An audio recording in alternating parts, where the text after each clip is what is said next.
মতিউরের ছাগল কাণ্ড এক্সপোজ করার পরে আমার লাইফের পর কি ধরনের থ্রেড গিয়েছে, মানে অনলি গড নোজ।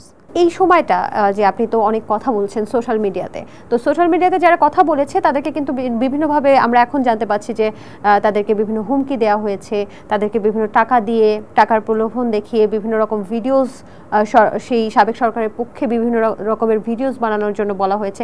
আপনাকে কি কোনো হুমকি বা কোনো টাকার প্রলোভন দেখানো হয়নি?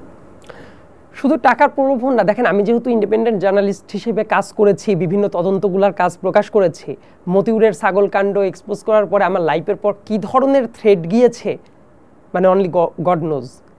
তো এছাড়াও বিভিন্ন ইলেকশনের আগে যখন ভোট চুরি নিয়ে আমি খুবই সরব ছিলাম, গত বছরে আমার বার্থডেতে, এই 12ই সেপ্টেম্বর আমার বার্থডে, তো বার্থডেতে দেখবেন মানুষ তো বার্থডে সেলিব্রেট করে, ওই জায়গাতে আমি একটা ব্যানার নিয়ে ছবি পোস্ট করেছিলাম যে right to vote, restoration of democracy and human rights restore করা নিয়ে। তো আমি কিন্তু চিরকালই হিউম্যান রাইটসের ইস্যুগুলো নিয়ে, এক্সট্রা জুডিশিয়াল কিলিং নিয়ে অ্যাক্টিভলি পার্টিসিপেট করেছি। এটা করার জন্য অনেক হুমকি ধামকির শিকার হতে হয়েছে, এমনকি গুম করে দেওয়ার মতো হুমকি ধামকির শিকার হতে হয়েছে, কিন্তু সেই হুমকি ধামকিতে লাকিলি শেষ পর্যন্ত আমি সারভাইভ করে গেছি। এই জায়গায় অনেকগুলো মানুষের অবদান আছে, সেইগুলো আমি আসলে পাবলিকলি তাদের অবদানটাকে বলতে চাচ্ছি না। তারা যদি ওই জায়গাগুলোতে আমাকে প্রপার সিগন্যালিং না করতো বা আমাকে বাঁচানোর চেষ্টা না করতো, তাহলে হয়তো বা আমি এই জায়গায় কথা বলার মতো সৌভাগ্য আমার হতো না।